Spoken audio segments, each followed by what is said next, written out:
क्या आपने कभी सोचा है कि जो सोलर पैनल्स हम टुवर्ड्स साउथ टिल्ट करके लगाते हैं जिससे कि हम मैक्सिमम एनर्जी बना सकें, अगर हम उन सोलर पैनल्स को हॉरिजॉन्टली, ये वर्टिकली होगा, वर्टिकली लगा दें तो क्या हम ज्यादा बिजली बना पाएंगे? अब आपके मन में सवाल आएगा, यार अच्छी खासी तो हम लगा रहे हैं सोलर पैनल्स, उन्हें हमें वर्टिकली क्यों लगाना? तो देखो, इसके दो रीजंस हैं। पहला रीजन क्या है कि पहले के सोलर पैनल आगे से सोलर पैनल्स होते थे, आगे से मतलब सोलर सेल लगा हुआ होता था, पीछे से उनमें व्हाइट शीट होती थी। बट अब जो सोलर पैनल आ रहे हैं वो बायफेशियल होते हैं, आगे भी सोलर सेल है, पीछे भी सोलर सेल है। तो टेक्निकली उसकी एक साइड को कंप्लीटली अंधेरे में रख देना वो भी तो सही नहीं है। और दूसरी चीज आती है कि अगर हम ये नए तरीके के हाई एफिशिएंसी वाले सोलर पैनल्स को वर्टिकली लगा के ज्यादा बिजली बना पाएं, और मैं बोलता हूँ ज्यादा भी नहीं, एटलीस्ट उतनी बना लें जितनी हम अभी अपनी एग्जिस्टिंग पैनल से बना रहे हैं, तो हमें बहुत ज्यादा फायदा हो जाएगा। फायदा किस तरीके से कि अभी सोलर खाली हम रूफ पर ही लगा पा रहे हैं। अगर ये टेक्निक, इस तरीके से सोलर पैनल को लगाना एफिशिएंट प्रूव होता है तो हम अपनी बिल्डिंग के फ्रंट फसाड पर भी लगा सकते हैं। और केवल इतना ही नहीं, जब हम एग्रोवोल्टेक्स में जाते हैं, एग्रोवोल्टेक्स जिन लोगों को नहीं पता, एग्रीकल्चर प्लस फोटोवोल्टेक, फोटोवोल्टेक मतलब सोलर, एग्रोवोल्टेक्स मतलब एग्रीकल्चरल लैंड पे सोलर लगाना। तो जब हम इस तरीके से सोलर पैनल को अपने फार्म्स पर लगाएंगे तो यहाँ पे हमारे को फायदा देखने को मिलेगा कि हम सेम लैंड पे एग्रीकल्चर भी कर पाएंगे, कुछ उगा भी पाएंगे, और उसी के साथ साथ उसी लैंड पीस से हम लोग एनर्जी भी प्रोड्यूस कर पाएंगे। और ये बहुत सारी जगहों पे हो भी रहा है, मगर खास करके वो वाली जगह है नेदरलैंड्स। इंडिया में ऐसा अभी तक हमें देखने को नहीं मिला है। और अगर हम इस तरीके से सोलर पैनल्स को लगा पाए तो इसका एक और फायदा होगा कि जहां कहीं पे भी हमें फेंसिंग करनी होती है वहां पे भी हम सोलर फेंसिंग कर सकते हैं। देखो, अपने आप में एक बहुत नए तरीके की एक चीज डेवलप हो जाएगी और जो कि कॉस्ट एफिशिएंट भी होगी। अब इसके बाद में बात आती है कि अब हमारे को समझ में तो आ गया कि हम या तो हॉरिजॉन्टली लगा सकते हैं या फिर वर्टिकली लगा सकते हैं। बट वर्टिकली लगाने के भी दो तरीके हैं।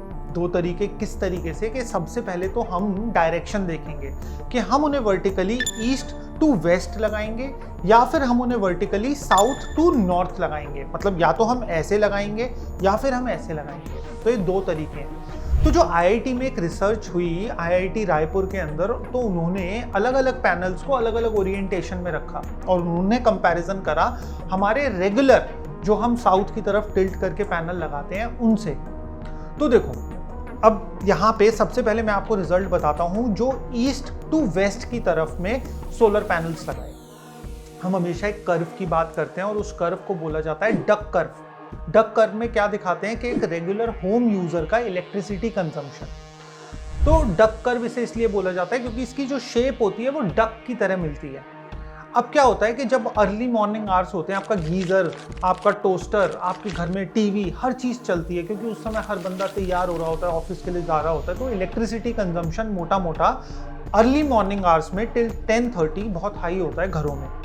आफ्टरनून में वो एनर्जी कंजम्पशन डाउन चला जाता है और फिर वो एनर्जी कंजम्पशन बढ़ता है इवनिंग के समय पे, जब हर बंदा ऑफिस से अपने घर आता है, फिर से टीवी चलाता है, एसी चलाता है, दुनिया भर की चीज़ें। तो इसे बोला जाता है डक कर्व। सोलर के साथ में डक कर्व की हमेशा से लड़ाई रही है। सोलर कम प्रोडक्शन करता है इवनिंग में, सोलर का पीक प्रोडक्शन होता है आफ्टरनून में, जबकि पीक कंजम्पशन आफ्टरनून में आमतौर पर देखने को नहीं मिलता। बट जब हम पैनल्स को ईस्ट से वेस्ट की तरफ फेसिंग लगाते हैं तो जो हमारे पैनल्स का इलेक्ट्रिसिटी प्रोडक्शन हो जाता है वो भी डक कर्व की तरह हो जाता है। अब इसका रीजन क्या है कि सोचो, ये वाला पैनल है, ईस्ट से सूरज उगा, सूरज की डायरेक्ट सनलाइट इस पैनल पे हिट करती है। तो जब देखो, एक होती है रिफ्लेक्टिव लाइट कि सूरज यहाँ से रिफ्लेक्ट होकर काफ़ी सारी लाइट वेस्ट चली जाती है, बट जब डायरेक्ट सनलाइट आती है तो ऑटोमेटिकली पैनल्स का प्रोडक्शन हाई हो जाता है। इसीलिए जो साउथ फेसिंग पैनल्स होते हैं वो आफ्टरनून में सबसे अच्छा परफॉर्म करते हैं क्योंकि उस पर डायरेक्ट सनलाइट आती है। और सेम केस जब सूरज ढलता है तो उसकी बैक साइड सामने आ गई, वेस्ट की तरफ फेसिंग है, तो उस समय पे भी उसका प्रोडक्शन पीक पे चला जाता है। तो ईस्ट टू वेस्ट ओरिएंटेशन में दो पीक्स देखने को मिलती हैं और वो मैच करता है डक कर्व को। तो आईआईटी रायपुर की रिसर्च में एक नंबर निकल कर आता है कि ईस्ट टू वेस्ट अगर हम ओरिएंट करते हैं अपने सोलर पैनल्स को तो वो हमें 1.53 टाइम्स ज़्यादा इलेक्ट्रिसिटी प्रोड्यूस करके देते हैं, जबकि हम ओरिएंट करते हैं पैनल्स को साउथ टू नॉर्थ। अच्छा, इनकी इस रिसर्च में ना काफ़ी सारी इंटरेस्टिंग चीज़ें और भी निकल के आई हैं, और एक सबसे इंटरेस्टिंग चीज़ जो मुझे लगी कि फेब से लेके अप्रैल के महीने में, फेब टू अप्रैल के जो महीने होते हैं उसके अंदर ईस्ट टू वेस्ट ओरिएंटेशन वाले पैनल्स ने आउट परफॉर्म करा है हमारे ट्रेडिशनल इंस्टॉलेशंस को। मतलब कि जो हम साउथ फेसिंग पैनल्स लगा रहे हैं, अगर हम बात करें फरवरी से लेके अप्रैल के महीने की, तो अगर हम अपने पैनल्स को ईस्ट टू वेस्ट ओरिएंट करके लगा दें तो हम ज़्यादा बिजली बना पाएंगे। अभी तक किसी भी सिनेरियो में इस चीज़ ने कभी भी आउट परफॉर्म नहीं करा था। अभी भी हमारे जो ट्रेडिशनल इंस्टॉलेशंस थी वही सबसे अच्छा रिजल्ट्स दे रही थी। बट अब नए पैनल्स के साथ में अगर हम नए पैनल्स को ईस्ट टू वेस्ट ओरिएंट करके लगाते हैं तो फेब से लेके अप्रैल के मंथ में हमारा प्रोडक्शन सबसे ज़्यादा होगा। और साथ ही साथ इन्होंने यहाँ पे एल्बिडो इफेक्ट की भी बात करी। अब अगेन, जिन लोगों को नहीं पता एल्बिडो इफेक्ट, तो बेसिकली क्या होता है, एल्बिडो इफेक्ट होता है रिफ्लेक्टेड लाइट। फॉर एग्जाम्पल, आपने सोलर पैनल लगाया ईस्ट टू वेस्ट ओरिएंटेड, और उसी के साथ साथ आपने नीचे का अपना फ्लोर वाइट पेंट कर दिया, सफ़ेद रंग का पेंट कर दिया, तो क्या होगा, जो सनलाइट आपकी रूफ पे एक्चुअल में गिर रही है वो रूफ से रिफ्लेक्ट होके पैनल्स पे जाएगी और उनका एब्जॉर्प्शन बढ़ जाएगा। ये एक यूट्यूब पे वीडियो है जिसमें नेदरलैंड्स में ये रिसर्च करी थी, उन्होंने भी पैनल्स लगाए थे, तो उन्होंने ऑब्जर्व करा कि जब बर्फ़ पड़ रही है, जब नीचे पूरा सफ़ेद हो जा रहा है, तो ऑटोमेटिकली इलेक्ट्रिसिटी का प्रोडक्शन बहुत हाई हो जाता है। अच्छा, इसका एक और फ़ायदा भी है।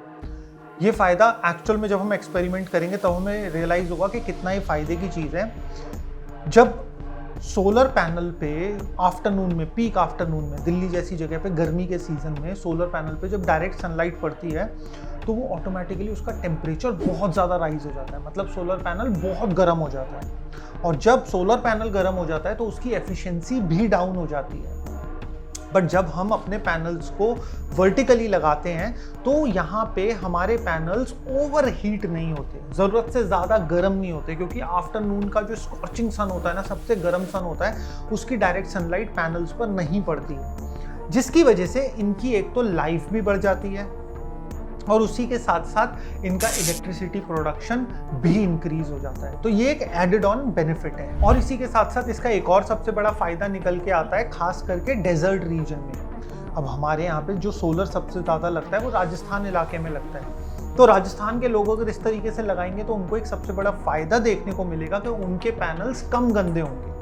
सबसे पहली चीज़, बर्ड ड्रॉपिंग्स नहीं आएंगी, उसके अलावा आपका डस्ट एक्यूमुलेट नहीं होगा पैनल्स के ऊपर। अब ये तो कॉमन सेंस है ना कि हॉरिजॉन्टली और वर्टिकली किस पे ज़्यादा डस्ट एक्यूमुलेट होगा, तो यहाँ पे रेगुलर क्लीनिंग और मेंटेनेंस की भी कम ज़रूरत होती है अगर हम अपने पैनल्स को वर्टिकली लगा रहे हैं। और इसी के साथ साथ इन्होंने ये स्टडी अलग अलग एल्टीट्यूड्स के रीजन पे PV सिस्ट एक सिस्टम होता है उसके थ्रू रन करी।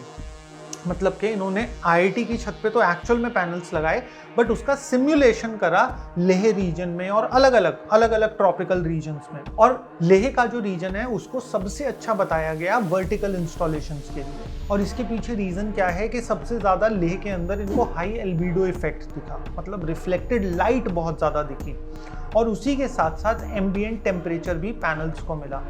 बट यहीं पे इन पैनल्स ने रायपुर जैसे इलाके में उतना अच्छा परफॉर्मेंस नहीं दिया। तो अब अगर हम बात करते हैं कि चैलेंजेस क्या क्या होंगे इस तरीके के सिस्टम में, तो सबसे पहला और सबसे बड़ा चैलेंज आएगा कि आपको इस तरीके का स्ट्रक्चर ही नहीं मिलेगा कि आप वर्टिकली अपने पैनल्स को लगा सको। उसका कारण क्या है कि सभी इंस्टॉलर्स जितने भी हैं वो हॉरिजॉन्टल स्ट्रक्चर्स बनाते हैं, वर्टिकल स्ट्रक्चर कोई बनाता ही नहीं है, तो वो आपको खुद से फैब्रिकेट करना होगा।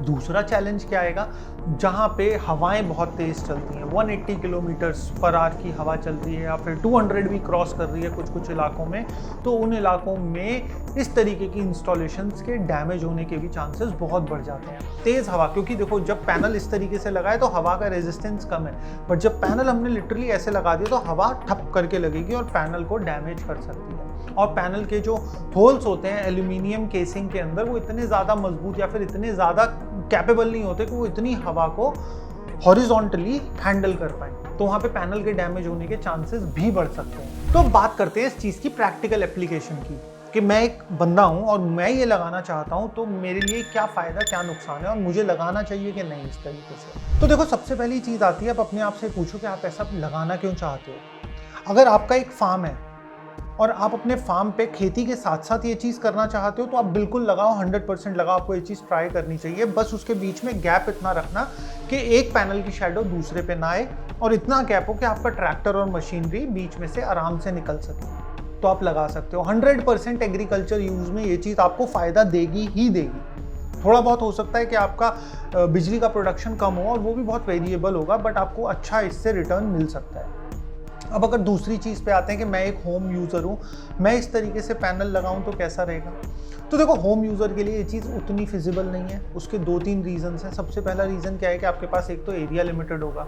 अगर आप पे बहुत ही बड़ा एरिया है, आप एक्सपेरिमेंट करना चाहते हो तो वेल एंड गुड है, बट रूफ पे आप हॉरिजॉन्टल ही लगाओ तो ज़्यादा फायदा है। उससे क्या होता है कि आपका जो टॉप फ्लोर है वो भी ठंडा रहता है, सन की डायरेक्ट रेडिएशन आपके रूफ स्पेस पे नहीं गिरती है, पैनल्स पे गिरती है, तो आपकी छत ठंडी रहती है। पहला बेनिफिट ये है।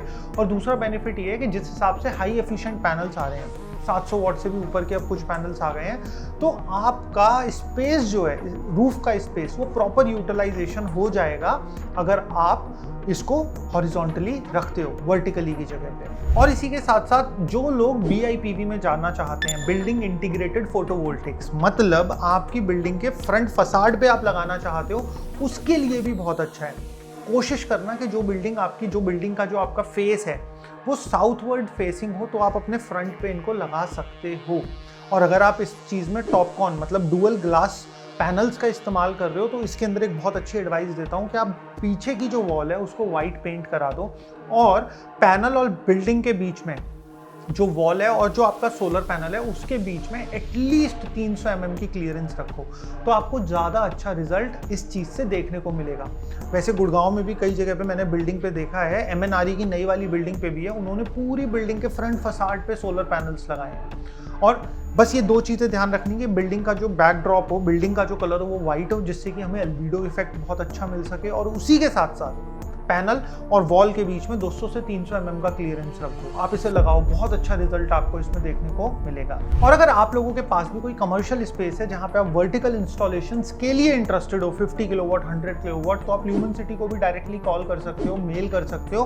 और इसके साथ में अगर आप एक प्रॉपर इंस्टॉलेशन वीडियो देखना चाहते हो, हमारे एक रिसेंट प्रोजेक्ट जो हमने करा था दिल्ली विधानसभा पे, तो उसकी वीडियो का लिंक यहाँ पे आ रहा होगा, आप अभी क्लिक करके देखो।